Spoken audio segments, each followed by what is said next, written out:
So there's no starters and there's no closer. Is that right? Is that what we're saying here? It sounds like they might as well just like send Otani out there to start and just call it a sim game. I wrote that. Get him out there. Hello and welcome back to Dodger Debate. I'm Jack Harris, the LA Times' Dodgers beat writer, along with our October hungry columnists, Bill Plaschke and Dylan Hernández. Guys, is that a fair way to put it? You just so excited for the playoffs to begin? Well, we've been starved for the last 2 years, so I'm excited. It's the most fun part of the year for me, I think. You really don't know what's, I mean, it could go on forever, and it feels like you never see the light at the end of the tunnel, or it's just over. Like it's been I the know last couple for of years. the last 2 years we planned to work the entire month, and we were off after 2 days. So it's weird. It's hard to plan or to judge or decide, but I think we have no idea. I've never been more uncertain than I am this postseason. Yeah. Well, we might find out a little bit more this week because the Padres are coming to Dodger Stadium, and what is probably the closest thing to a playoff series that you can get in September.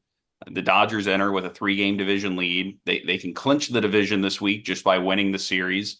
They could also find themselves effectively in second place if they get swept, since the Padres already have the head-to-head tiebreaker against the Dodgers, and have played well against them this year, which is one of the reasons why when Dave Roberts was talking about this series on Sunday leading into it, he pointed out the fact that not only have the Padres, as he put it, like had their way with us this year, but he said that in his view, a lot of times this season, and this has been the case probably going back to 2022, the Dodgers haven't matched the Padres' intensity level in their head-to-head matchups and in this rivalry series. So I ask you guys, do you agree with that point? Is that something you've noticed too when these teams play? And if so, why do you think that is? And what can you glean from that or from that dynamic this weekend again? And what's going to be, I think, a pretty good barometer of where the Dodgers are at going into the playoffs. I think it's absolutely true. I mean, I've lived in San Diego. I felt it down there. This means a lot, even to the stakes, given what they are. This means a lot more to San Diego than it does to LA. It always has. They always have this underdog mentality. They always play harder against the Dodgers than they do against anybody else. They play harder than the Dodgers play. And this is what caught the Dodgers napping 2 years ago in the playoffs. And now it's even compounded because they're going to play hard. By nature of their birthright, they're going to play harder than the Dodgers. They just do. And now they have probably a better team than the Dodgers. They have better starting pitching. They have a really good lineup. They have the best team in baseball in the last 2 months. So this is a very scary series of the Dodgers. And yes, the Padres will play harder. Their fans are more into it. It means more to them than it does to the Dodgers, especially since the Dodgers have already clinched a postseason berth. That concerns me. Yeah, to me, it's a lot of it. It's just kind of the pitching, right? I think that the Padres specifically built their team to beat the Dodgers, which is why you can also have seasons like last year where the wheels just kind of fell off with the Padres, because again, the Dodgers are built for 162, right? The Padres are kind of built specifically with this type of series in mind, which is what makes them very dangerous, in a short series like this. So, and as far as kind of the intensity stuff goes, I mean, I don't know. It could be right that, like last year, so much was on Betts and Freeman, kind of this thing to kind of produce. Obviously, neither guy did anything. I do wonder though, right? This year, now you're adding Otani to this, you're adding Oscar Hernandez to this. You start looking at the guys like down the lineup. I mean, Will Smith, Max Muncy, Kike Hernandez, guys, right, who have had some October moments. I think that they won't freeze offensively, maybe the way they have in the past. But again, the other team's going to have superior pitching. I think that they do pose a real threat here. Yeah, I mean, the thing that I look at with this series, and especially to the intensity point, is I think as much as anything, that results from the way these two teams operate, right? The Padres are a very up and down team. When their superstars are playing well and clicking together, it looks really good, especially when you add in the Dodger dynamic and the fact that they're led by Manny Machado. There's a lot of reasons that Dodger games, I think, mean more to the Padres than sometimes it is the other way around. But I think in general, what's been a big problem with the Dodgers, just beyond the execution stuff in the last couple postseasons, it's the fact that they don't seem to find that extra gear, right? They don't find that kind of postseason high pressure mindset in which they can thrive. I mean, this was a talking point coming out of that 22 series when they lost to the Padres. I think it kind of surfaced again at times last year, especially with the pitching problems that the Dodgers had and fed into some of the offensive stuff and struggles at the plate against the Diamondbacks. So like I look at this series as a good kind of test for a Dodger team that excels in large part because they stay even keeled, right? Like they never get too high, they never get too low, but can they in a, particular series and then going into October, like can they find that extra gear? Can they find that level of play, that prevents some of those offensive drop-offs that we've seen? And I think when you look back at this last month, like one of the good things about the Dodgers being in this tight division race is they had to go to Arizona and play an important series, and they played well. They went to Atlanta and played an important series and salvaged a split there when it didn't look good. Like even on Sunday against the Rockies, in a situation where the Padres had won, it looked like the division lead was going to be even smaller coming into this Padres series. The Dodgers were trailing, and then they find something, right? Kike Hernández homers, and then Shohei Ohtani and Mookie Betts go back to walk it off in the ninth. Like those are the moments that I think if you're a Dodger fan, as much as anything, the fact that the team could kind of again generate some sort of life in those situations, I think bodes well for October. And I think this week's going to be the best barometer of that, because again, like even if the Dodgers lose the series, unless they get swept, they're probably going to win the division. They're probably going to go into October in a decent spot, like route wise, if they do. But that might not matter if they can't raise their level of play in a really important situation. I think that's kind of what this week, as much as anything, presents is a chance to kind of show that in a small sample, show yourself going into October, like, hey, we can flip a switch. No, our roster is not perfect, but we still found a way to win a series against a really good team. Like you said, Plaschke, maybe the best team in baseball during the second half of the season. And also, this is a potential October preview, right? Like if the Dodgers finish with the 1 seed, they're probably playing San Diego in the first round. Even if they don't, if they advance to the NLCS, I don't think anybody's going to be surprised to see the Padres there. And I wonder to you guys, like, is San Diego the biggest threat the Dodgers have to reaching a World Series this year? Like when you look at the landscape, is this the team that as much as anybody matches up the best against them and might pose the biggest problems when you get to October? Well, what I say first is, what I wish? I wish Dodger fans would not boo Manny Machado. He's the most booed player in Dodger Stadium, and all it does is get him riled up. All it does is excite him. It gets him going. It inspires him. He was a dog when he played with the Dodgers. He was terrible. I booed him, but I think terrible. He's booed so much. Well, he's a terrible teammate, a terrible character. But he's booed so much at Dodger Stadium, it gets him going. I'd like to see the fans just ignore him for once. That's not going to happen. But I think the Padres they just compete. They have competed every at bat, every position. They just compete. But I still think the Phillies, to answer your question, the Phillies are the most dangerous team, I think, because of the starting pitching, because of the veteran lineup, because they've been there before. They've gotten close the last couple of years. They know what it's like to win in October. I think the Phillies are the toughest opponent for the Dodgers. Yeah, I kind of think so too. I mean, that said, like, how big was that home run by Ohtani when you think about it, right? I mean, this coming into this thing, like you said, Jack, I mean, it's going to take some pretty major, like high level choking on the part of the Dodgers, right? Even by their standards, and we're kind of used to them choking in October every year. Like this would be like an epic collapse for them, but going into this series, like how different would you feel right now? If they lose that game, like they probably should have, I mean, that's probably, you and I were talking about this yesterday, Jack. I mean, that's probably the biggest home run Ohtani's hit, at least since he's come to the major leagues. I think definitely if you take like the milestone stuff aside, and again, this is part of it. Like I think seeing Ohtani in that kind of situation where you really had to have him deliver, like you're down by a run in the ninth, your division lead's in danger of getting cut to 2 games. I agree with you. I think it's a very different circumstance this week if the Dodgers basically had to win a series as opposed to just, not getting swept.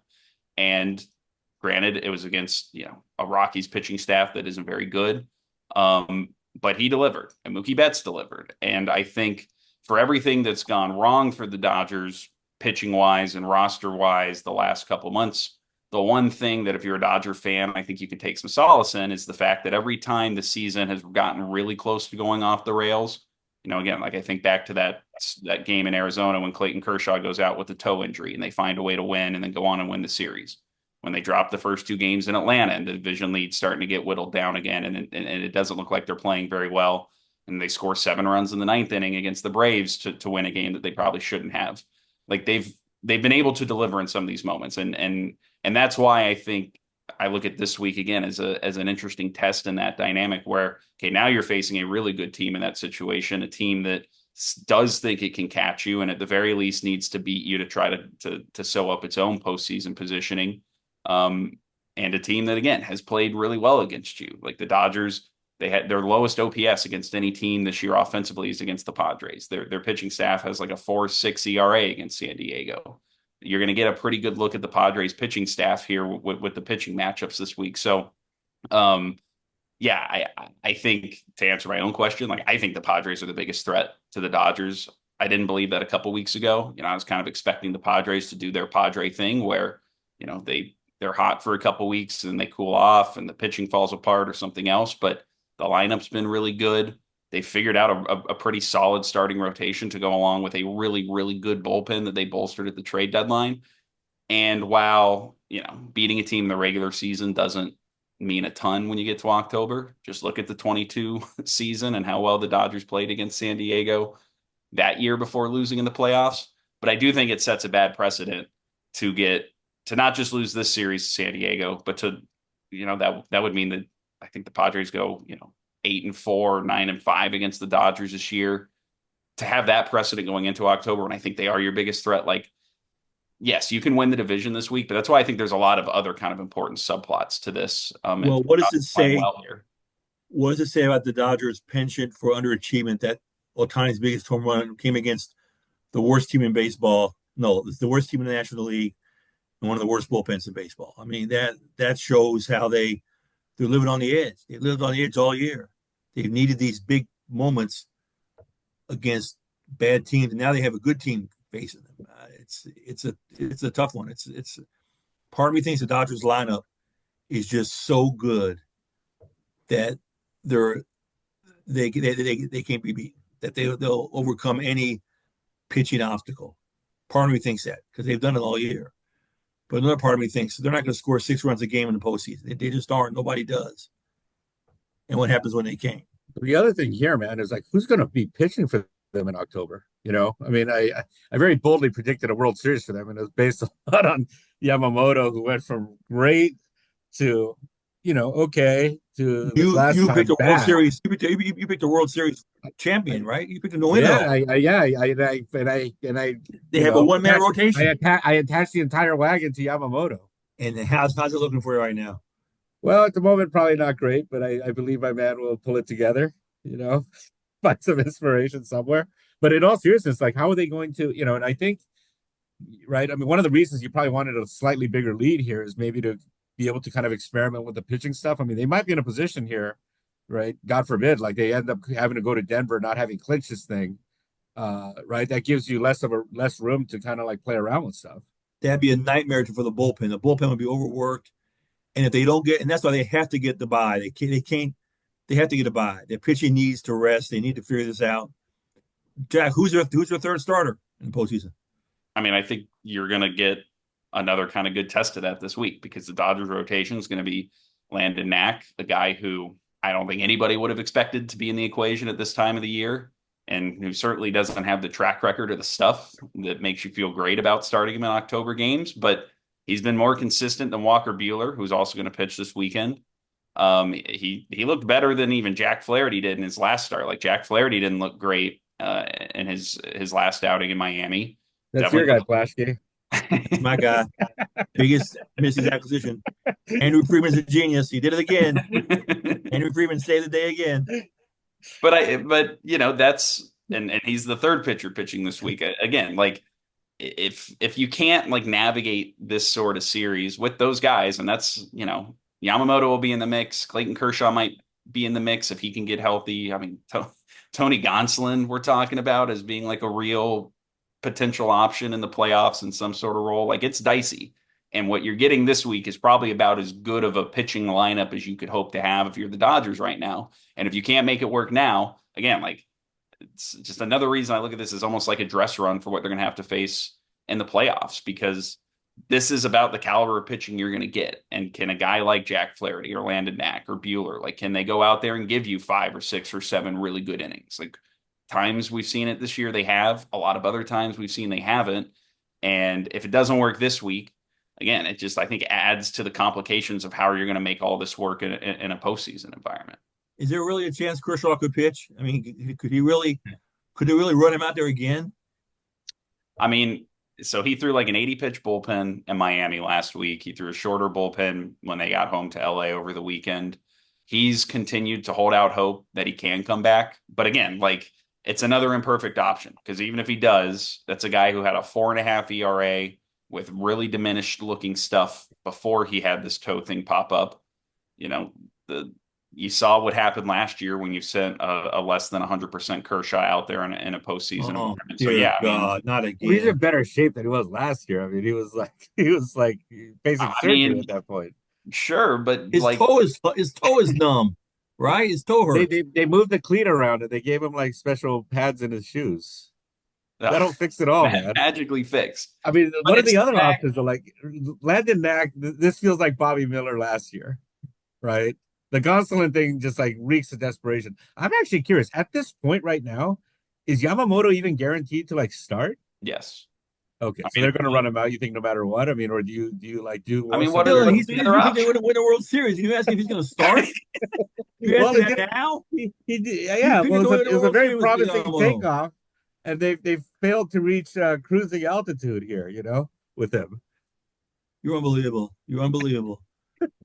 This is the Yeah, guy you rest your whole postseason hopes on, and now you're asking if it's even going to pitch?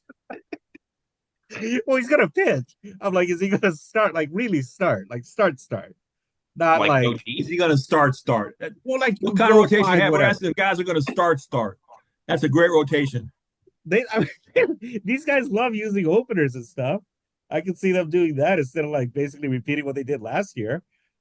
I don't anticipate them using an opener in front of Yamamoto. I like where they're at. They don't have any other option. They're going to have to trust him to try to get deep into games. They're going to have to try to trust Jack Flaherty to get deep into games. And then I think you're hoping for 3 or 4 good innings out of Landon Knack, 3 or 4 good innings out of Walker Bueller, maybe a couple good innings out of Tony Gonsolin. And then you're going to have to hope the bullpen, which has been good, but also has its own questions. There is no closer. I don't think Michael Kopech's looked quite as sharp of late. Evan Phillips and Blake Trinan and Daniel Hudson have been up and down all year. Like, you're asking a lot out of them. So So there's no starters and there's no closer. Is that right? Is that what we're saying here?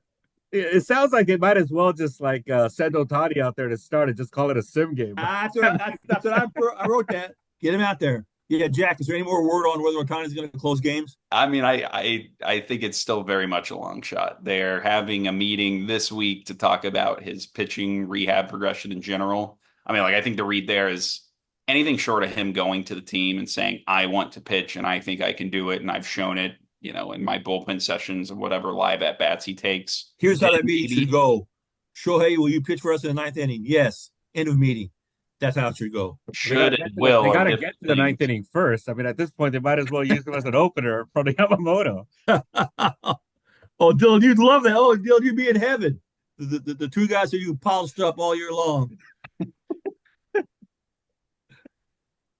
All right. Well, you guys want to make predictions about this week? I don't think the Dodgers are going to have clinch by this week. I think they probably drop 2 out of 3. I think they do get 1 and they win the division. But like, how much stock are you going to put into what you see over the next 3 days and to what it means, come next month? I mean, I'll look at Flaherty. I'll be looking at the quality of the starting pitching more than I will the results of the game. I do too. I think the Dodgers will still going to end up playing the Phillies in the NLCS. So I think this week will be to see how the starters do, to see how they hold up under the pressure. I know the offense is going to be there. I'm just looking at numbers that just pitch counts and stuff and compete. I'm looking for that. So we'll find out if they have starters, or a bullpen. Basically, is what this week will determine. This is more exciting than what we've had late September the last couple years, and we'll see if it means a longer October or not. But in the meantime, yeah, for Dylan and Bill, I'm Jack. Thank you guys for watching and follow along at latimes.com.